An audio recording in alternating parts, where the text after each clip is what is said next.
Olá, meus amores, tudo bem com vocês? Minha galerinha linda do quarto ano, vamos para mais uma aula de geografia. Mas antes de falarmos sobre o clima, eu quero aqui agradecer a todas as mensagens de carinho, todos os vídeos, o WhatsApp que me mandaram, felicitando pelo Dia do Professor. Muito obrigado mesmo. Gostaria muito de estarmos juntos para receber todo esse carinho em forma de abraço. Mas fica aqui toda a minha alegria e gratidão por vocês. Vocês são a razão de existir, do nosso existir, vocês são a razão da nossa profissão. Então, muito obrigado por todo o carinho. Nossa agenda, 16 de outubro de 2020. A atividade vai ser das páginas 254 e 255. E o nosso tema de hoje é sobre o clima. Nessas últimas semanas estamos falando muito sobre o clima. Uma frase muito típica nossa é dizer, ai que calor, ai como tá quente, né? Ah, vou tomar um banho para refrescar. Então, nós estamos observando muito o tempo atmosférico em nossa cidade. Para compreender o conceito de clima, é importante diferenciá-lo de tempo atmosférico. O tempo atmosférico é o estado do ar em determinado momento. Então, o tempo atmosférico é o que a gente está sentindo nesse momento. Se está calor, se chove ou se está ventando, por exemplo. Então, é aquele momento realmente de dizer, ai, como está quente hoje, ai, como está quente agora. Então, esse é o tempo atmosférico. O tempo atmosférico ele pode variar em um mesmo dia, às vezes amanhecer um sol e chover à tarde ou ao longo do dia, às vezes amanhecer chovendo e fazer sol. Ele pode variar de um dia para o outro, de uma estação do ano para outra e de um lugar para o outro. A sucessão das variações do tempo atmosférico em determinado local constitui o clima dessa região.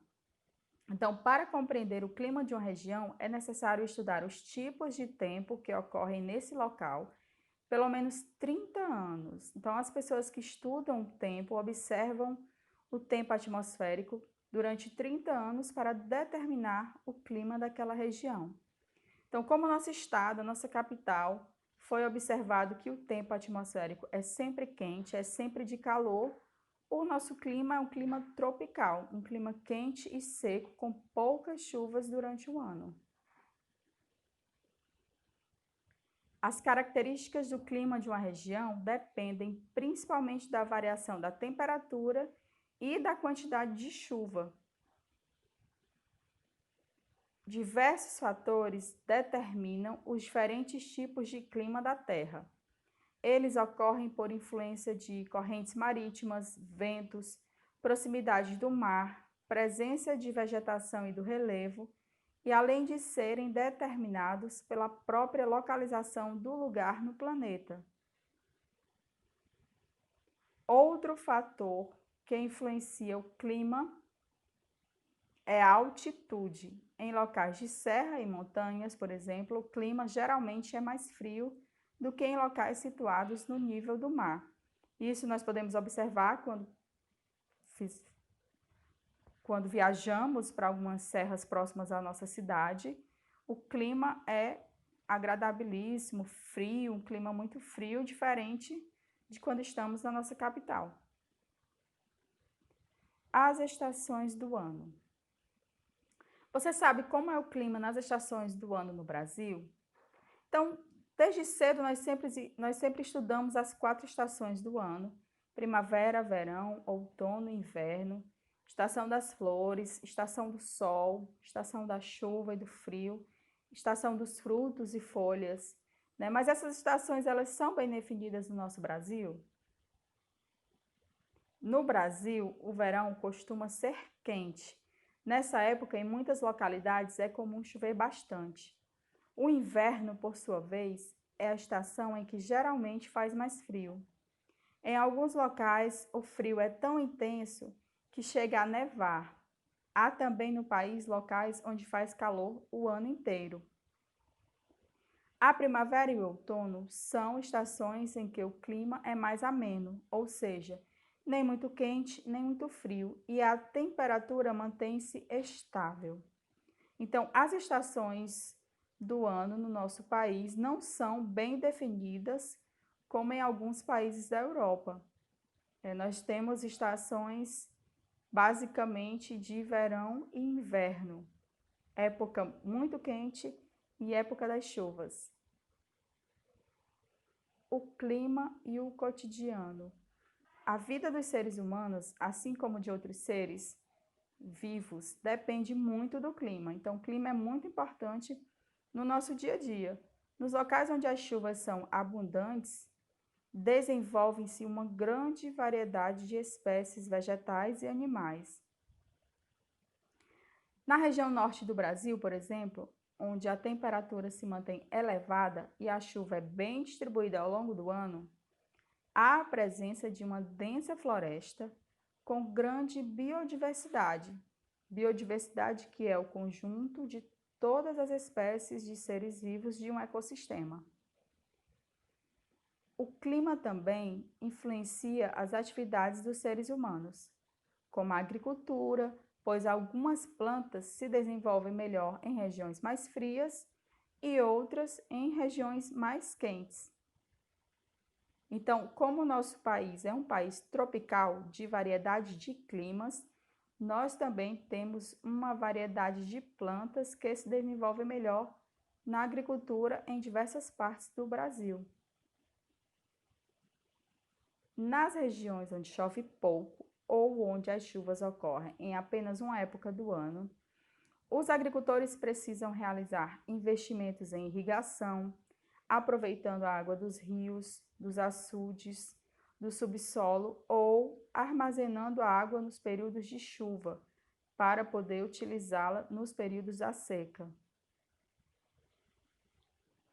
O efeito estufa, aquecimento global e o clima da Terra. O efeito estufa é a capacidade que os gases da atmosfera têm de guardar o calor do Sol, que aquece o ar próximo à superfície terrestre. Sem ele, a temperatura na superfície seria muito baixa. Então, o efeito estufa é um fenômeno que acaba sendo importante, pois ajuda aí no equilíbrio do clima da superfície da Terra, porque se não existisse o efeito estufa, se não existissem esses gases com essa capacidade de guardar o calor do Sol, a temperatura da superfície da Terra seria muito baixa e talvez não existisse a possibilidade de haver a vida humana na Terra. No entanto, os cientistas têm observado que a temperatura média na atmosfera próxima à superfície da Terra vem aumentando nos últimos anos. Esse fenômeno é chamado de aquecimento global e é provocado pelo aumento da quantidade de gases responsáveis pela retenção de calor na atmosfera terrestre. Mas o que tem aumentado a concentração desses gases? Que fatores têm contribuído para isso?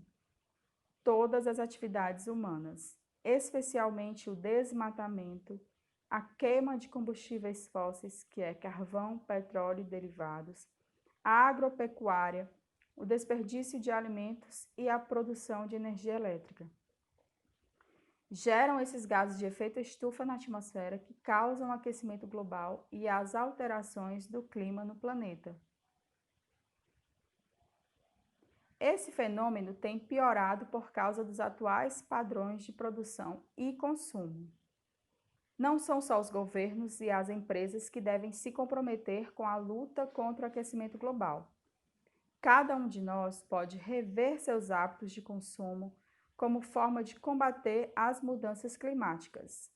Então, nós costumamos muito falar em sala de aula, muitas campanhas são feitas por organizações não governamentais ligadas ao meio ambiente, para que nós, seres humanos, aprendamos a reduzir o consumo, a economizar água, a economizar energia, não desperdiçar alimento, muitas vezes andar mais a pé, andar de bicicleta para deixar os carros em casa e não poluir o meio ambiente, porque tudo isso contribui para esse aquecimento. Cada atitude, por mais simples que seja, conta, principalmente se servir de exemplo para outras pessoas e se for repetida ao longo do tempo. Então, se você toma uma atitude em relação ao meio ambiente, alguma forma de economizar ou de não desperdiçar, e essa atitude for exemplo para outras pessoas e outras pessoas possam repetir ao longo do tempo, então cada atitude conta e ajuda muito nesse equilíbrio e nesse cuidado com o meio ambiente. A previsão do tempo.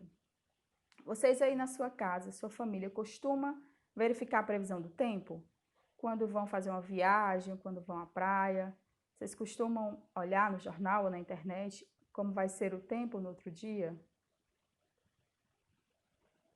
A previsão do tempo atmosférico é importante no dia a dia das pessoas. Em alguns países em que os invernos são rigorosos, ela é tão importante para a segurança das pessoas que, em caso de queda brusca de temperatura e avisos de tempestades, as escolas cancelam as aulas. Os meteorologistas são os profissionais que estudam os fenômenos da atmosfera e a previsão do tempo.